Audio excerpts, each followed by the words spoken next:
Yeah, so like I was saying, I'm really getting sick of my neighbour's cat just wandering into my garden. Ah, that's annoying. What's that? Joey has a cat that's annoying him. Hold on. Where is he going?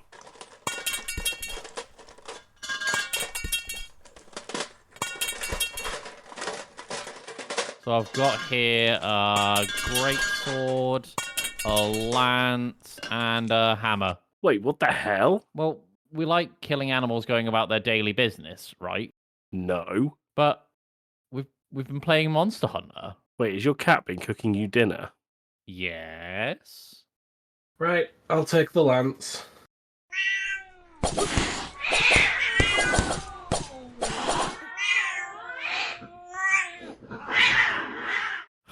I can't believe that cat beat us.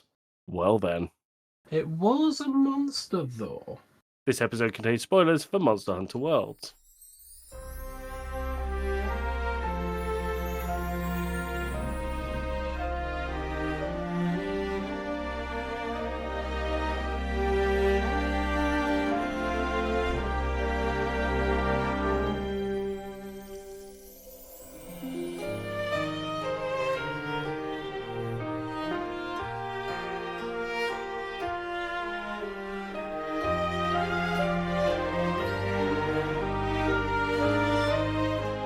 Hello and welcome back to the Game Club podcast. I am Joey. I am joined by my regular co-host, the fabulous Moolah, Alex, Hello. and the acceptable Moolah, Tim. I'm all right. I didn't ask you how you were. No, I'm just telling the audience how I am. How are we both doing, gentlemen? Not so bad. How are you? Just peachy, thanks, Tim. Just peachy. Really looking forward to this episode. I think it's the first game that we played through as a trio, right? I think so. So it's been a long time coming, this one. Very exciting. Very, very, very exciting. But before we get into the episode, what do we always do, Tim? We start off with a question to get the creative juices flowing.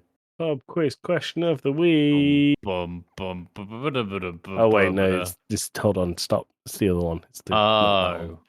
Sorry. Guys, what's the best game that you've ever played through as a multiplayer game?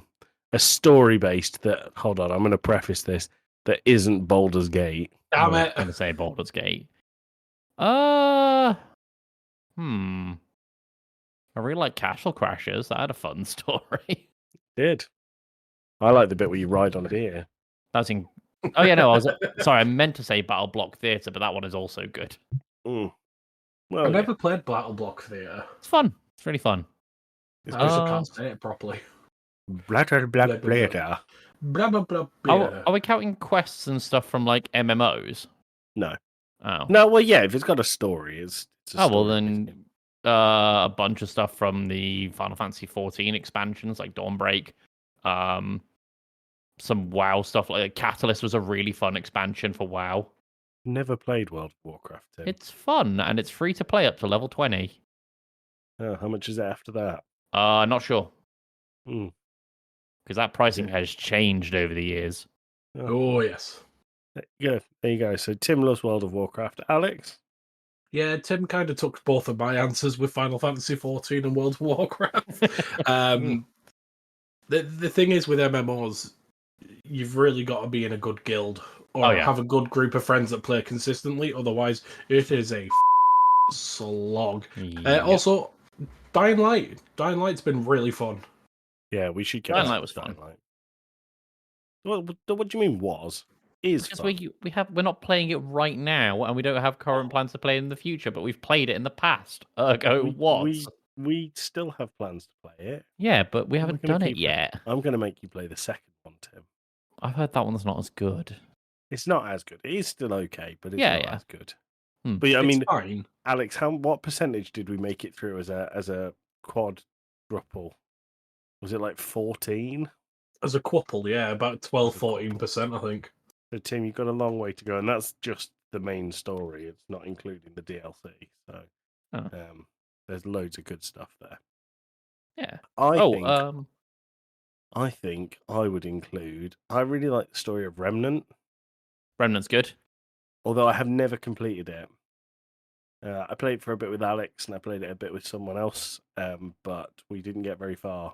So we should do more of it. That was the only bit of Remnant I've played, was what we played with you. Guys, am I hearing a Thursday regular stream? Of Remnant? Who knows? Who knows? Who knows at this point? We're so lost without Baldur's Gate. But if Baldur's Gate was a possibility, are we all? Am I right in thinking that would be the answer for all of us? Yeah. Oh, yeah. Yeah. There you go. All right. Well, we're not here to talk about Baldur's Gate. We might Not even yet. be here to talk about Baldur's Gate in the very near future. Ooh. How There you go. mysterious. We are here to talk about Monster Hunter World. And the reason that we're talking about Monster Hunter World is Monster Hunter Wilds is out now or soon. When does this episode go out? Great question. It's 24th, I think. So Right, Wilds is out in 4 days. In 4 days' time. So we thought, why not jump on that old Monster Hunter train? We already did the movie, which lived up to all of our expectations. It was a movie. It was certainly It was moving. It was moving picture with noises. It certainly had that one from Resident Evil in it. And we thought, well, Alex and Tim have hundreds of hours clocked into Monster Hunter World. I've never played through the story until I played through it with you guys. Let's do an episode on Monster Hunter World. The game was released on the 26th of January, 2018. So I was just going to go, it's not been out as long as you remember, but actually that is quite a 7 long years. time ago. Quite a while, yeah. The age is draining away from me like sand in a hourglass timer. It's developed and published by Capcom, and it's available on PC, Xbox, and PlayStation. It is a action role-playing game, all about ruining big animals' days.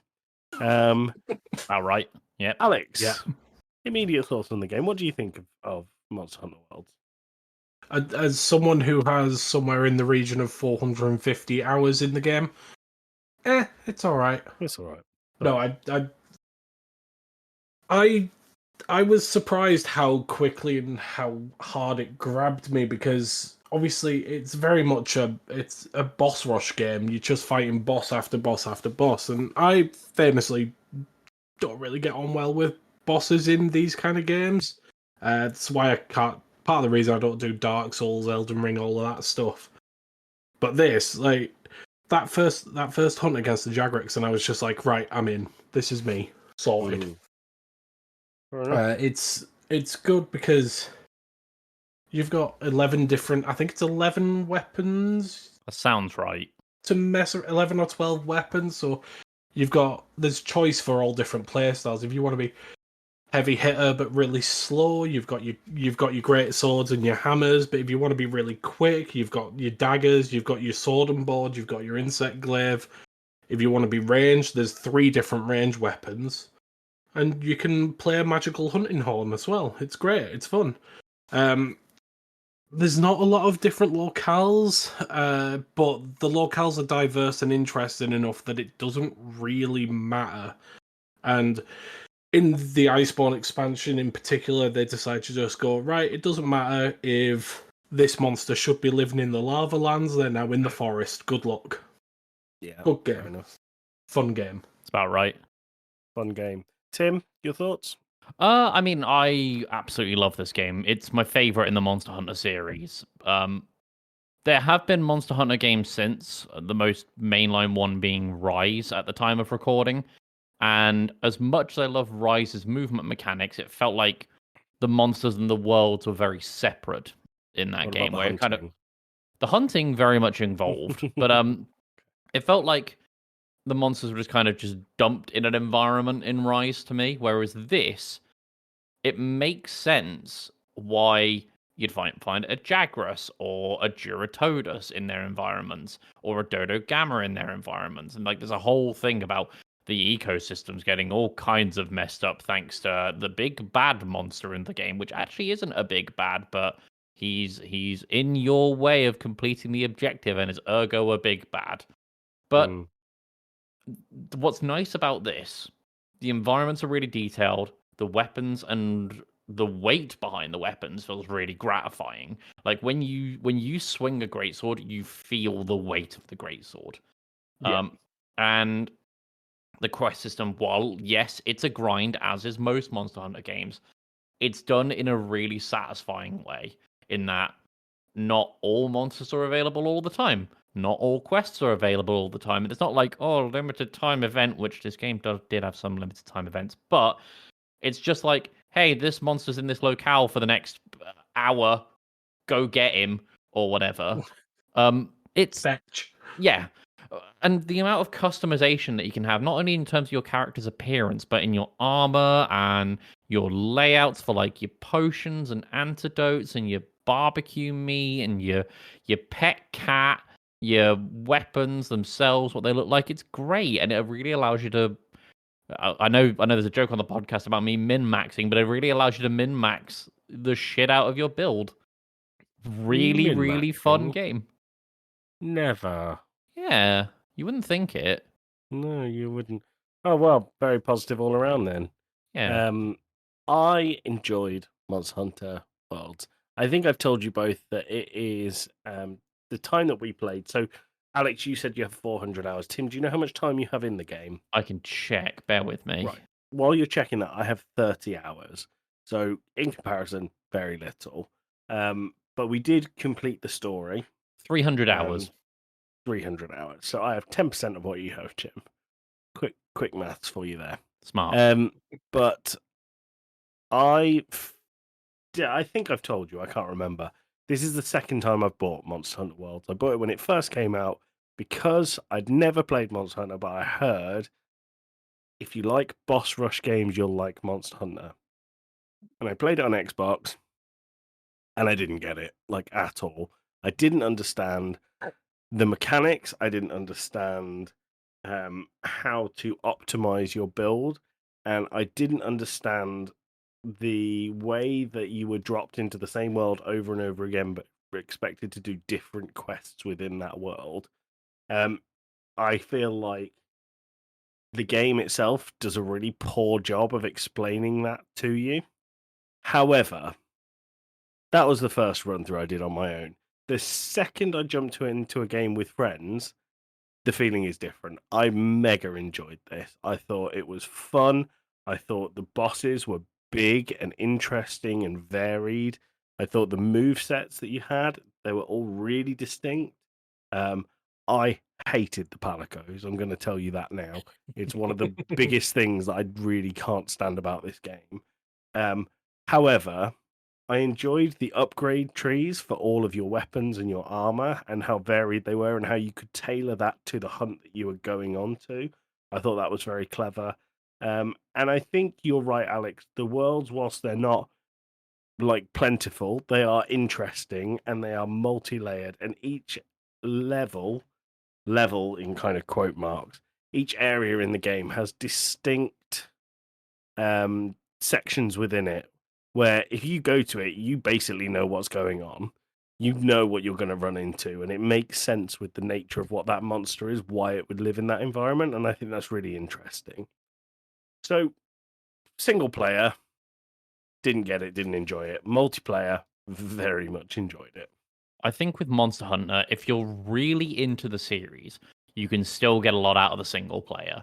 However, I would say if this is your first step, or even if you've never played Monster Hunter before, if you're planning on picking up any Monster Hunter game, like any mainline one, not stories or whatever, play with someone who knows what they're doing first for the 1st time, because this game relies a lot on like knowledge and understanding of mechanics and movement and areas and levels and equipment.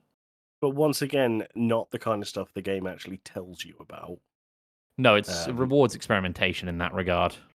Well, I think you can look at it as two ways. I see that as a bit of a negative, but you made it sound like it was a positive. Yeah. So don't know what your thoughts are there. Positive. Positive. What do you think, Alex? Is what I said there fair? Does it? Did you feel like? I mean, think back all those many years to when you first played it, when you're about 2. Do you feel that it gave you ample tutorial? The thing is, it points you in the direction of everything without holding your hand. So, for example, certain monsters are weak to certain elemental types of damage.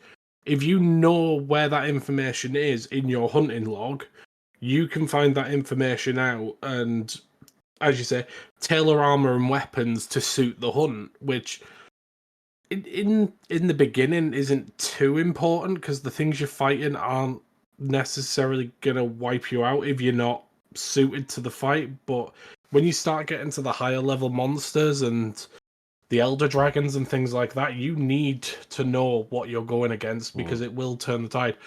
And the game tells you that the hunting log is there, and it sort of does the whole, oh, if you need more information on what you're gonna fight, go look here.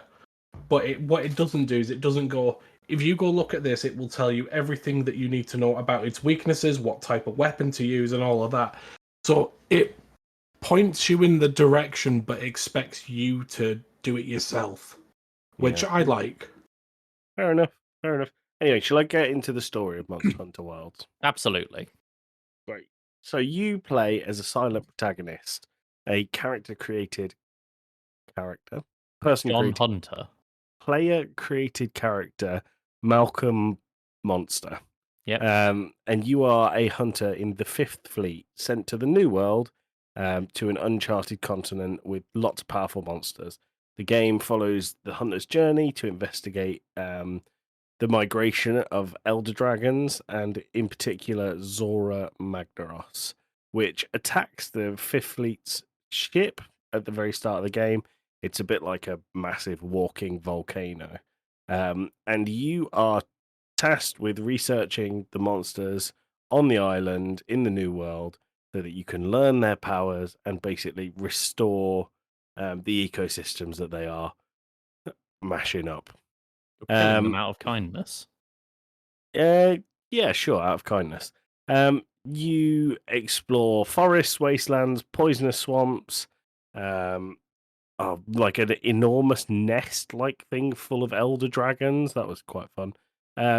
But throughout this, there are sections where you come away from hunting monsters and join the Fifth Fleet in order to kill or attempt to kill Zora Magnaros, who just basically walks past you each time because they are big boy with lava in their brain, blood, and face. So, I mean, that's about the framework of the story. it is the framework of the story. I was going to touch really quickly on Iceborne as well.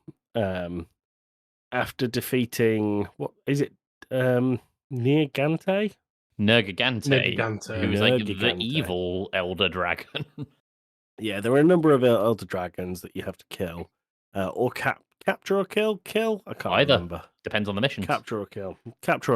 But Nergigante is the big bad, and once you track it down to its lair, the Elder's Recess, which sounds painful, you fight it. It's a long, difficult, but very rewarding battle. After that, the New World, the Elder Crossing mystery is solved, which is how the Elder Dragons came into the New World. But the game introduces a whole new area called Hoarfrost Reach, which is a frozen area with a brand new powerful Elder Dragon that threatens the balance of the ecosystem, leading for another battle for survival. There you Good go. stuff. What was your favorite part of the game? I mean, I can remember Killing a dragon. Yeah, that. I can remember the first time that when they were first showing off Iceborne and being actively playing this game at that time. The stuff they showed off was some of the most exciting DLC I think I've seen in a very long time. Right. It was really cool to be like, oh my god, Iceborne is adding new moves to every single weapon. Oh my god, these monsters are making comebacks from old games. Oh my god, we're getting regional variants of monsters. Oh my god, look at Velkhana, the big ice dragon at the end of the game. It's majestic as and then getting into Iceborne for the first time and exploring the hub world and customizing your house and throwing your friend down the little waterfall they have in the hot tub area and just all the events they have on there. I think that is probably my favorite memory of Monster Hunter World. It's Fair. cool. I mean, the hub worlds in this game are insane, right? The multiplayer hub worlds. Yeah. They are confusingly large. Yeah. So one thing I think we should say about Monster Hunter World is the customization in it is ridiculous. When Tim said it encouraged you to learn how to min max, it does that through like minimal percentages via thousands of items. Yeah. And I think like if you have 300-400 hours into the game, this is mega impressive. If you are coming in on 0 hours with people that have hundreds of hours, it's so overwhelming. Yeah. So overwhelming. And I imagine it kind of is once you've got that amount of time in the game as well. I mean, there's people are always learning new stuff about this game and new ways to maximize stuff. Like it's why it's why World, despite there being a full sequel to this game being out, people still play World. There's still a lot to do. It's got a high. Yeah, World is still a higher concurrent player count than Rise ever managed. Because it just. Rise, like. It sounds like we're on Rise. Rise was a good game, but Worlds was a different game altogether. Worlds was something else. So, Alex, what was your favorite part of Worlds? Honestly, so when like I say, I'd never played a Monster Hunter game before this one, and it was Tim and Jacka and someone else. I think we're all going. You need to play Monster Hunter Worlds with us. Come play Monster Hunter Worlds with us, and I jumped in, and as Joey said, it's all very overwhelming at first, and when you're there with people who know the series, it gets overwhelming, and you're just there like, this is a lot of information you're giving me. Just give me the toys and let me go. And we went and did the first hunt together, fighting a great Jagras, and that was just like, yes, I'm in, and like it's not the most interesting fight, but it's one of the best memories I have of it because that was what hooked me. What about you, Joey? I really like when you start. So you are right. The Great Jagras is a great. It's a really good introduction to what you're going to do. It looks like a lizard with a really funky haircut, but it's super aggressive, and it isn't too hard to beat, but it is much bigger than you, and it offers a few different attacks that you can approach in a few different ways, and that was pretty cool. But once you beat that and you go on a few levels, the next big memorable monster is Anjanath. And Anjanath is like a brain dead T Rex that is mega aggressive. And Shoots Fireblade fire. T-Rex. I just found that the Great Jagras was fine, but when you come to Anjanath, I just thought there was something there that's like, oh my god, this is memorable. This is a fight that I am going to think about. And it's a fight that you go back to quite a lot, either through necessity or because it's a cool one. And I think from that point, from when you find Anjanath, because Anjanath is quite unique in a sense, because a number of the monsters in Monster Hunter Worlds that they really focus on are flying monsters, because they can kind of just attack you from anywhere. There are some that aren't, but the main ones are flying ones. But I found Anjanath was so different because it didn't fly. It just roamed around certain areas in the first world. And if it ran into you, it absolutely ate you up. And I just thought that was very, very cool. It felt like, and we say it a few times on this podcast, and they make a real effort to make Monster Hunter Worlds feel like a game that carries on without the player. You feel like a part of the world rather than the world revolving around you, which I think is just really cool. Yeah. I think I think they knocked out the park with a lot of these monsters, and yeah, they're reusing monsters from a lot of the monsters are already reused from different parts of the series, Right. but that doesn't stop them from being really cool.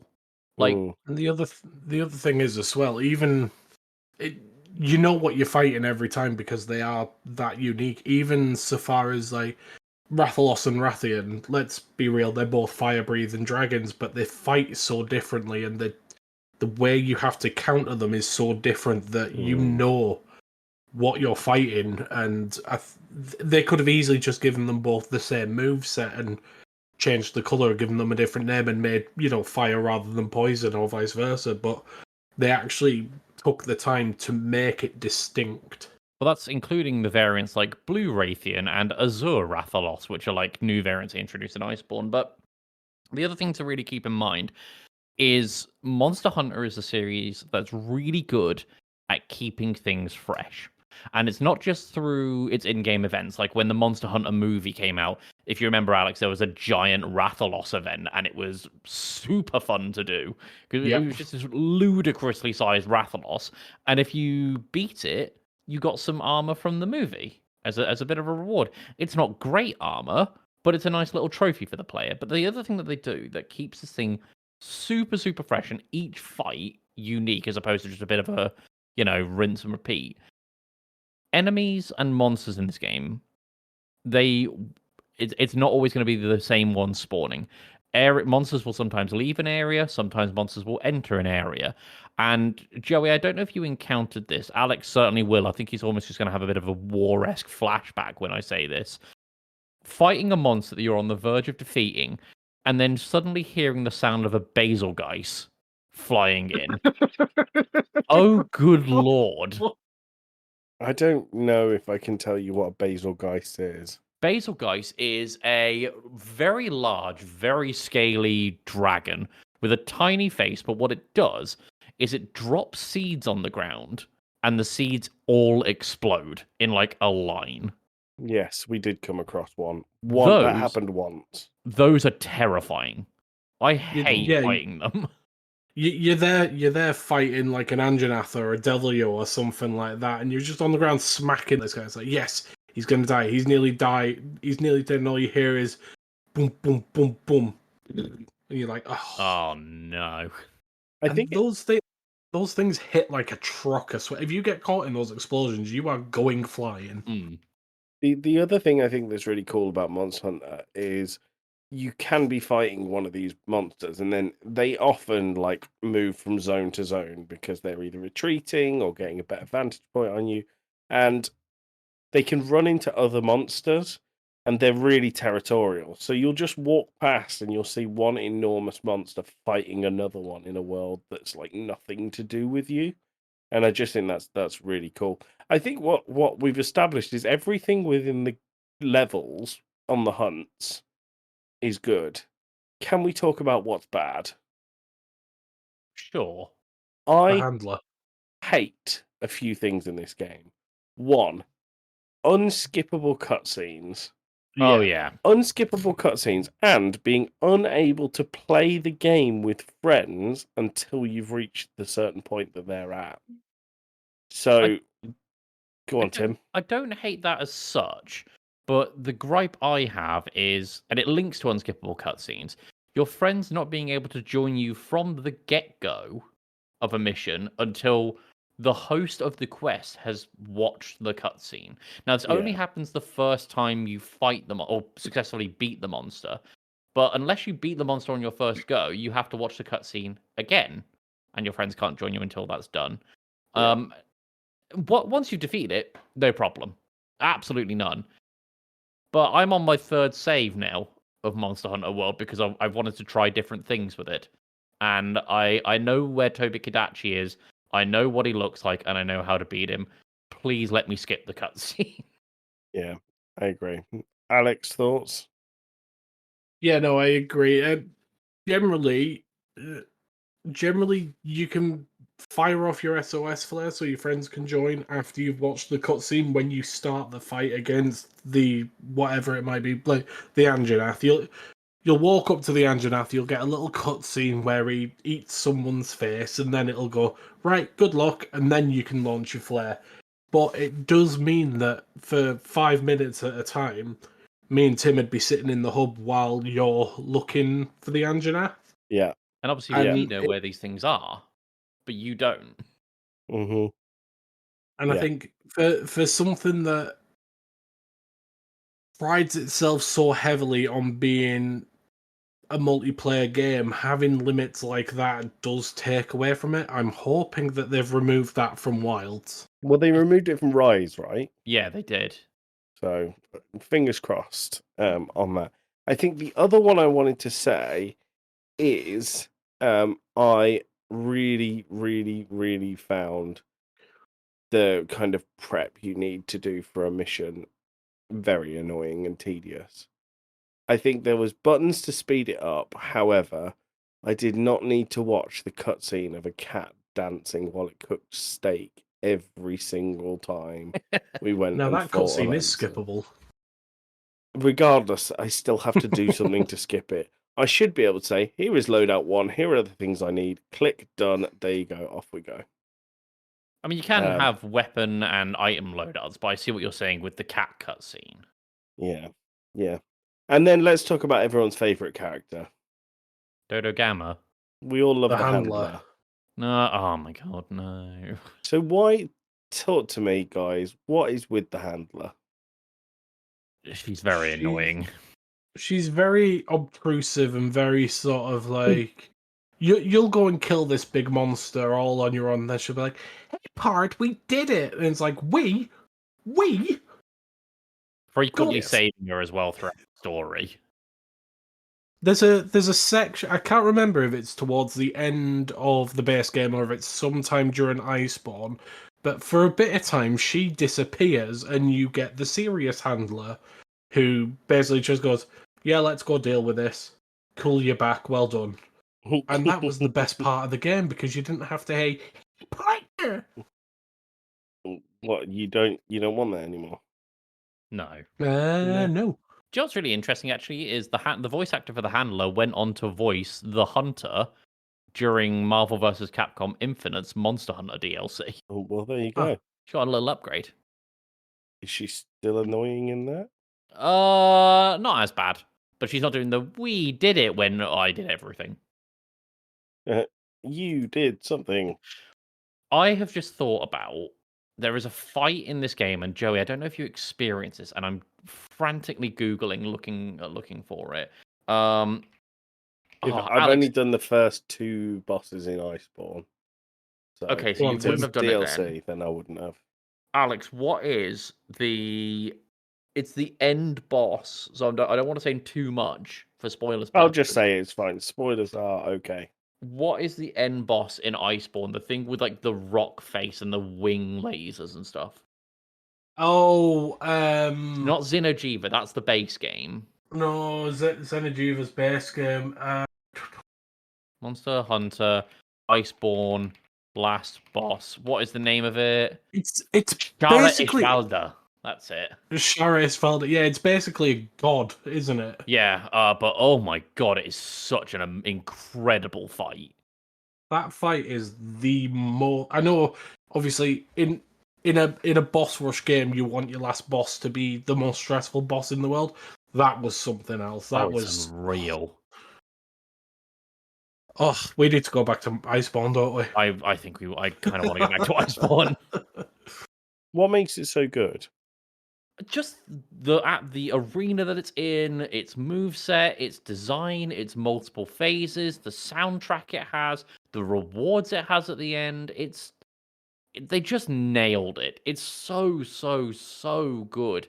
And I think it's the thing that also unlocks the regional variants of monsters, which I mentioned previously, but essentially we mentioned Anjanath as an example, who kind of roams around the Elder Forest, which is the first area of the game that you really explore.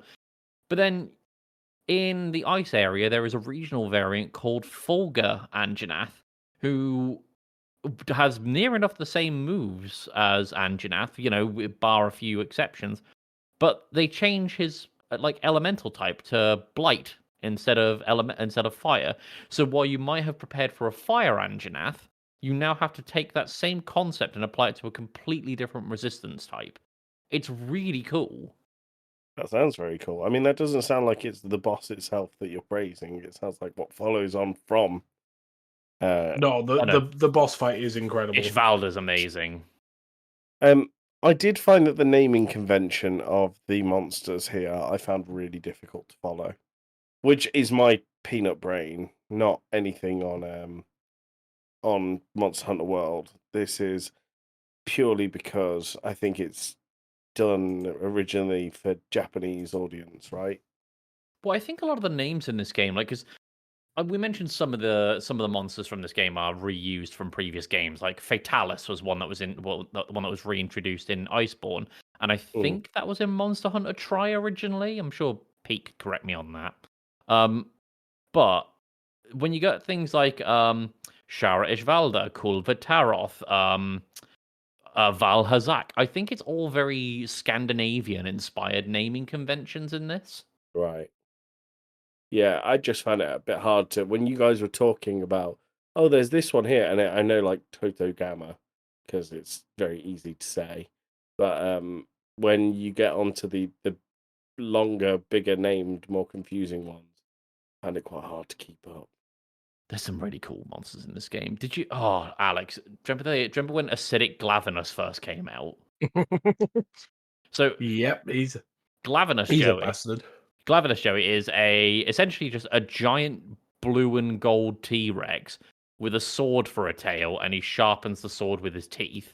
Acidic Okay, cool. Glavenus is that, but it also deals acid damage and splashes acid everywhere. It's ridiculous. Sounds fun. It's And very cool. his swing attack, no matter how far away you are, you're not far away enough. No, you need to be in a different area. Nice. Do you know what I think we haven't talked about, which has just come back to me, is in these fights against these absolute behemoths, Mm. you have a way of making your life easier, and that is focusing on one area of the monster because you can break parts of their armor or their like horns, for example, if they are going to ram you. You can break them off during the fight, and rather than it just doing like negating damage, the monster just won't do the attack anymore, which I thought was really, really clever. It's cool, and on top of that as well, breaking parts and chopping off parts are two completely different functions. And Alex mentioned the Great Hammer, as well as the Great Sword earlier. Sword is sharp, hammer is blunt, and if you need to break a part, for let's say you're breaking Rathalos's tail as an example. Let's say you're grinding for that.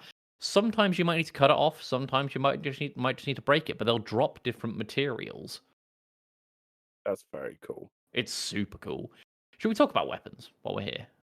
Let's do it. Yeah. Everyone has a preferential weapon. There are weapons that I just don't know how to use. Alex, you're an insect glaive main, right? I started as an insect glaive, and I still go back to it every so often. But my bread and butter has very quickly become the great sword. You need to explain what the insect glaive is. Sorry. The insect glaive, sorry, is well, it's a glaive. It's a bow staff that you can use to flip around and smack the monster upside the head. But then you also have a kinsect, which is this little bug that sits on your wrist. You fire that at the enemy, and it pulls in essence, depending on which part of the monster it's latched to. So, if it latches to the head, you get the red. If it latches to the underbelly and soft parts, it's orange. And if you hit the wings, it's white. Or wings or tail, legs, whatever, depending Appendages. on the monster. Yeah. And again, it varies from monster to monster. But these essences make you, as an insect glaive user, be able to do more things, because the insect glaive is all about aerial combos. It's you kick up off the ground and then you swing through the air like a helicopter. Nice. So Sweet. that and the great sword. Tim, what do you use? I'm a hunting horn main primarily. I started out with the long sword because it seems like, big katana, pretty straightforward.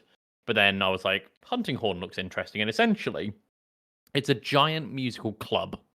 Um, so it doesn't have the highest damage output, which it's basically just there for bonking things. But depending on your inputs when you fight, you can play songs and give you or your teammates buffs during the fight. So you might have one where it's like, complete fire resistance for the next 2 minutes if I do attacks in this order.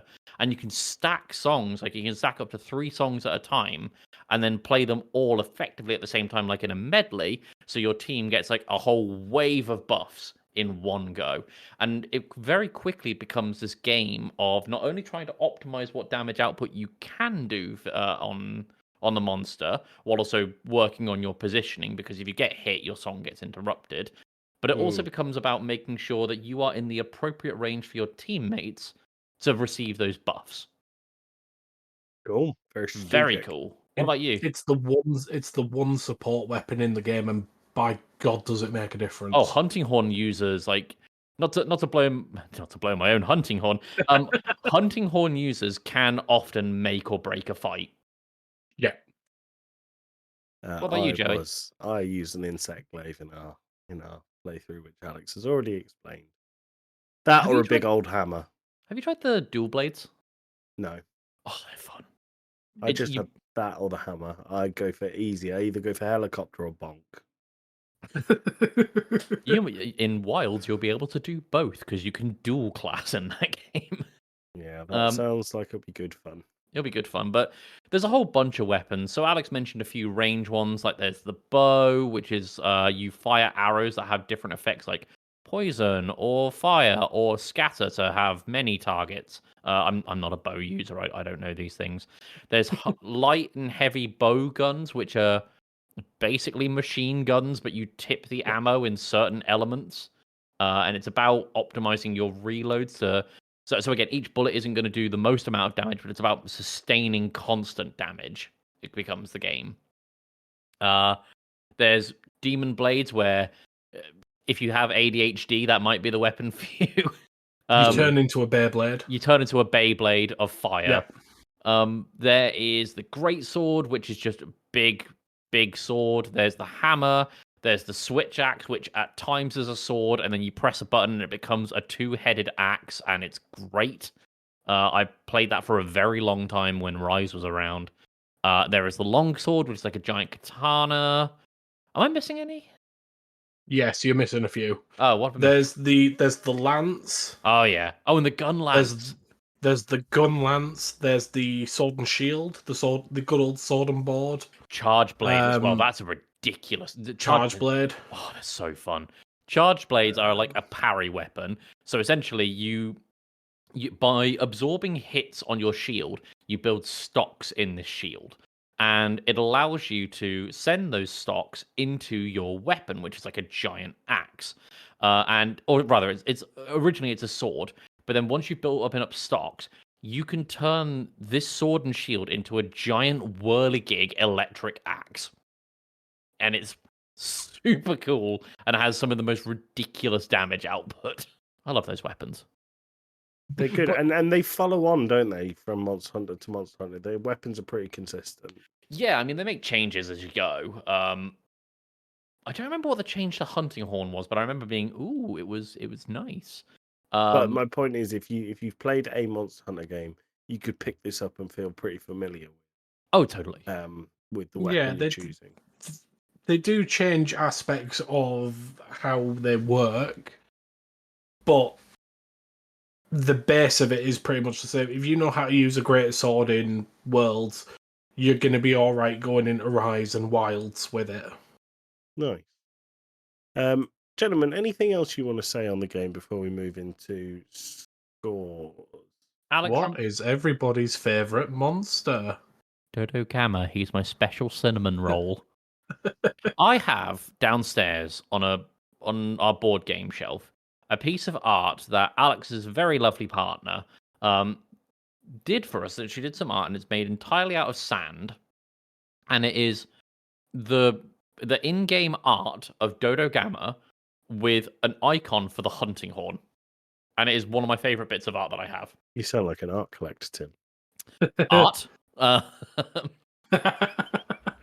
But no, like, this is not Baldur's Gate. Oh, sorry, I had to contain myself for a second there. No, Dodo Gamma is just really, really cool. Like I say, he's cool. He's a big, dumb, giant jawed idiot, and I love him. I think in terms of spectacle, though, I really, really like Val Hazak, who's like Al Hazak is one of mine. He's like an undead elder dragon. Like his you first see him in a pile of rotting meat, essentially.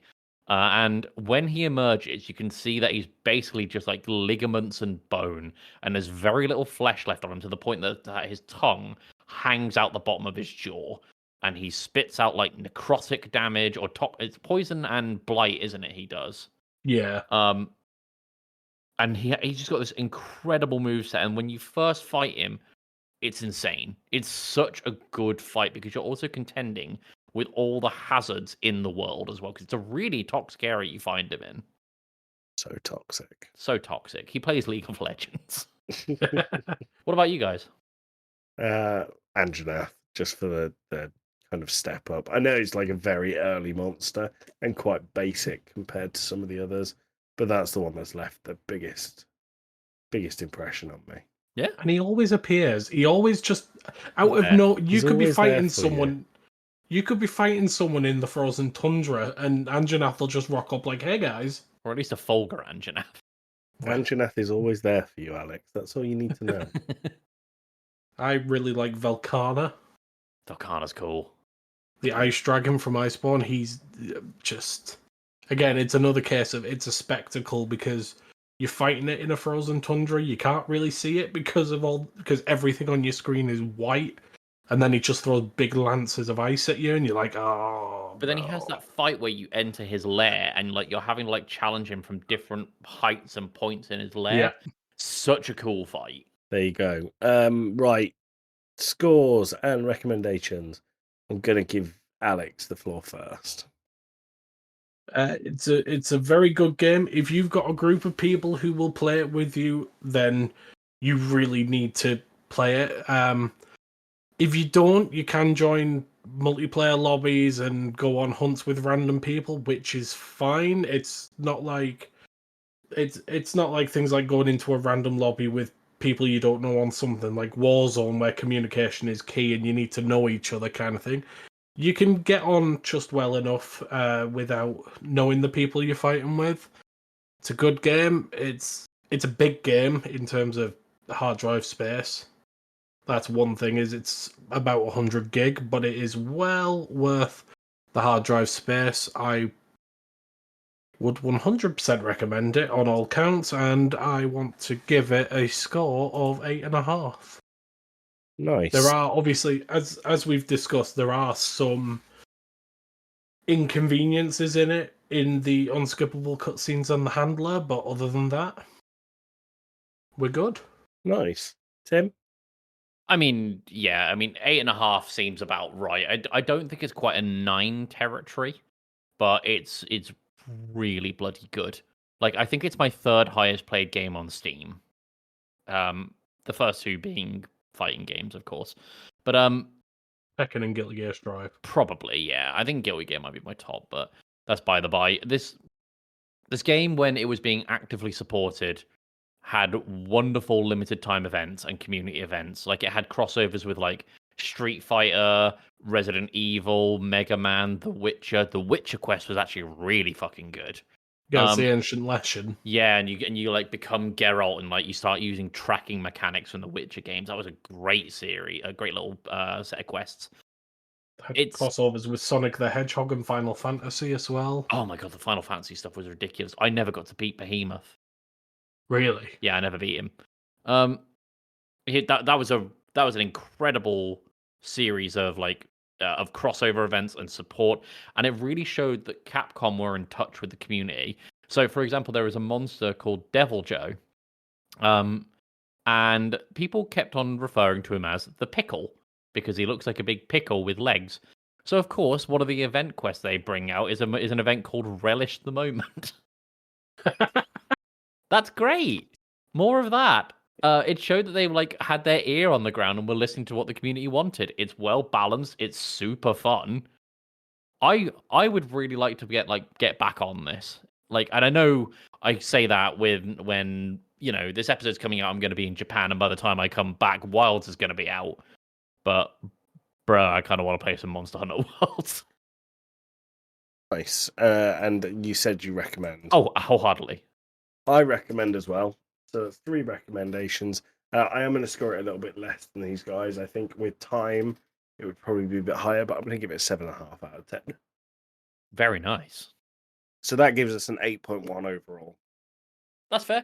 Totally fair. Yeah. 8.1, 3 recommendations. You should try Monster Hunter Worlds. My preface would be, Fight with friends. Ignore what Alex said. Don't play it with random people. Play it with friends.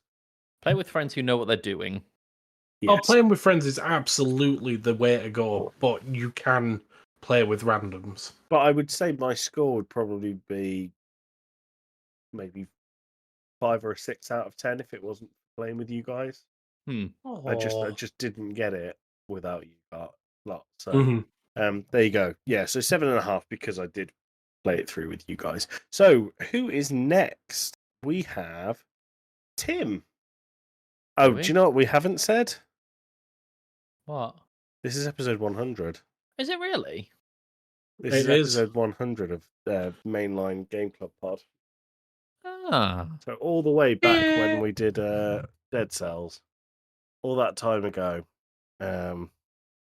Thanks for sticking with us for 100 episodes. It's I mean, amazing. more than 100 because we've had all the other series, which they are plentiful.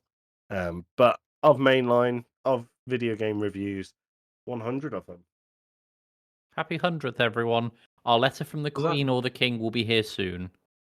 Does that officially make us professionals? Have you put 10,000 hours No. in? Then No. Damn. right. Well, Tim, you're next. We're playing a game that I'm probably going to enjoy. Not sure about the others. We're playing Tekken 8. Oh, fighting game. Yes, more of that. Oh, more It's fighting. different, Just I promise. millions of bloody fighting games. Different. See, we've played a million of them. We've done 2, I think, at best. We've done one, haven't we? I think we did Dragon Ball Fighters, and that was it. Can you give it its proper Have you name? not done please? Strive? No, we haven't done Strive. Can you give it its proper Ah. name, please, Tim? Dragon Ball Fighters. One of the many memes. Actually, do you know what? My question at the start should have been, What? what's your favourite Game Club Pod meme? Oh. I'm a big fan of Wembembo and his billboard. Nice. I like that one. When Billboard. When Bebo on his billboard is pretty great. I'm Check him out, guys. If you've got a billboard outside your house, It's he probably might there. be there. I'm also a big fan of Alex. Can I get an invite? Alex Can I Get an Invite is a good one. I think drives Alex mad. I hear that in my nightmares sometimes. I still like 3. 3. And I also really like the semi-meme, totally serious, Josh Forget About It Scar from Talking Smack. Forget and about it. the lovely Dan from Casting Views. Yeah. 2 excellent folks. Great podcast, but the names were born on this podcast and live forever. So we'll see you next week for something else. Or actually, Video Game Movie Club on Tekken 8 on Tekken Bloodlines with the Biased Anime Pod guys. Yeah, more Tekken, but with Pete and Sky, so we'll be all right. Yeah. Hmm. Hope you guys like right. triangles. Right. Okay. Well, I'm going to cut this now. But thank you for sticking with us for 100 Mainline episodes, and we'll see you next time for Tekken 8. Bye. Bye. Bye.